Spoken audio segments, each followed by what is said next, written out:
Iran ने अमेरिकी राष्ट्रपति ट्रंप के झूठ की पोल खोल दी है। संयुक्त राष्ट्र में ईरान की ओर से जारी बयान में कहा गया कि किसी भी ईरानी अधिकारी ने व्हाइट हाउस के दरवाजे पर गिड़गिड़ाने की कोशिश नहीं की है। दरअसल अमेरिका के राष्ट्रपति डोनाल्ड ट्रंप ने बयान दिया था कि ईरान ने बातचीत के लिए हाथ बढ़ाया है। तेहरान ने इस दावे को झूठा बताते हुए खंडन किया और संभावित अमेरिकी हमले पर बदले की चेतावनी दी। इस पूरे मामले को लेकर संयुक्त राष्ट्र में ईरान की ओर से जारी बयान में कहा गया कि कोई भी ईरानी अधिकारी व्हाइट हाउस की चौखट पर नहीं गया है। ईरान कभी भी दबाव में बातचीत नहीं करता और न ही धमकी के साए में शांति स्वीकार करता है। ईरान ने ट्रंप की टिप्पणियों को कायरता भरा और झूठा करार दिया है और उन्हें एक थका हुआ युद्ध भड़काने वाला बताया। ईरान ने दो टूक शब्दों में कहा कि वह हर धमकी का जवाब धमकी से देगा और हर कार्रवाई का जवाब उचित प्रतिकार से दिया जाएगा। बयान में खास तौर पर ट्रंप द्वारा ईरान के supreme leader Ayatollah Ali Khamenei को निशाना बनाने की धमकी पर कड़ी प्रतिक्रिया दी गई और कहा गया कि उनके झूठ से ज्यादा घिनौना उनका वह कायरतापूर्ण बयान है जिसमें उन्होंने हमारे सर्वोच्च नेता को खत्म करने की बात की। आपको बता दें कि ईरान इजराइल संघर्ष को लेकर अमेरिका के राष्ट्रपति डोनाल्ड ट्रंप के लगातार बयान सामने आ रहे हैं। ट्रंप ने ईरान से बिना शर्त सरेंडर करने को कहा है। उन्होंने अपने सोशल मीडिया अकाउंट ट्रूथ पर बड़े बड़े बोल्ड अक्षरों में लिखा अनकंडीशनल सरेंडर। ट्रंप ने ईरान के सर्वोच्च नेता अली खामेनेई के लिए तीखे शब्दों का इस्तेमाल करते हुए कहा कि हमें ठीक ठीक पता है कि तथाकथित सुप्रीम लीडर कहां छिपा हुआ है। वह एक आसान टारगेट है, लेकिन अभी वह सेफ है।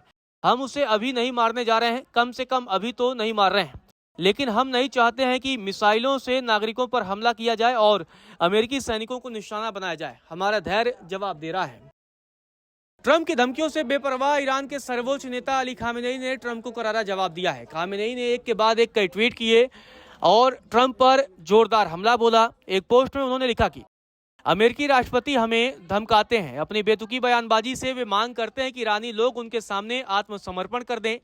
उन्हें उन लोगों के खिलाफ धमकियां देनी चाहिए जो धमकी दिए जाने से डरते हैं। ईरानी राष्ट्र ऐसी धमकियों से भयभीत नहीं है। अयातुल्लाह अली खामेनेई ने अपने अगले पोस्ट में लिखा कि ईरानी राष्ट्र को आत्मसमर्पण करने के लिए कहना बुद्धिमानी नहीं है। ईरानी राष्ट्र को किसके सामने आत्मसमर्पण करना चाहिए? हम किसी भी हमले के जवाब में कभी भी आत्मसमर्पण नहीं करेंगे। यह ईरानी राष्ट्र का तर्क है, यह ईरानी राष्ट्र की भावना है। खामेनेई ने अपने अगले पोस्ट में सीधे सीधे अमेरिका पर हमला बोला और कहा कि अमेरिका का इस मामले यानी युद्ध में उतरना 100% उसके लिए नुकसानदेह है। उसे जो नुकसान होगा वह ईरान को होने वाले किसी भी नुकसान से कहीं ज्यादा होगा। अपने अगले पोस्ट में खामेनेई ने लिखा कि यदि अमेरिका इस संघर्ष में सैन्य रूप से प्रवेश करता है तो उसे जो क्षति होगी वह निश्चित रूप से अपूरणीय होगी। अगले पोस्ट में उन्होंने लिखा कि हमारे देश पर ज़ायोनी शासन का दुर्भावनापूर्ण हमला ऐसे समय में हुआ जब ईरानी अधिकारी अप्रत्यक्ष रूप से अमेरिकी पक्ष के साथ बातचीत में लगे हुए थे। ईरान की ओर से ऐसा कोई संकेत नहीं था जिससे सैन्य कार्रवाई का संकेत मिलता हो।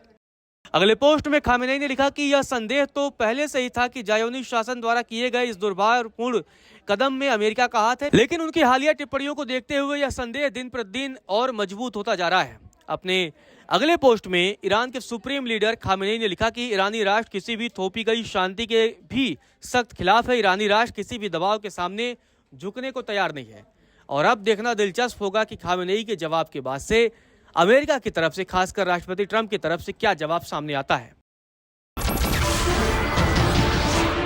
नमस्कार, मैं हूं मानक गुप्ता। अगर आपको हमारा ये वीडियो पसंद आया हो तो इसे लाइक और शेयर जरूर करें और हां, हमें सब्सक्राइब और फॉलो करना ना भूलें ताकि आप देश और दुनिया की कोई खबर मिस ना करें।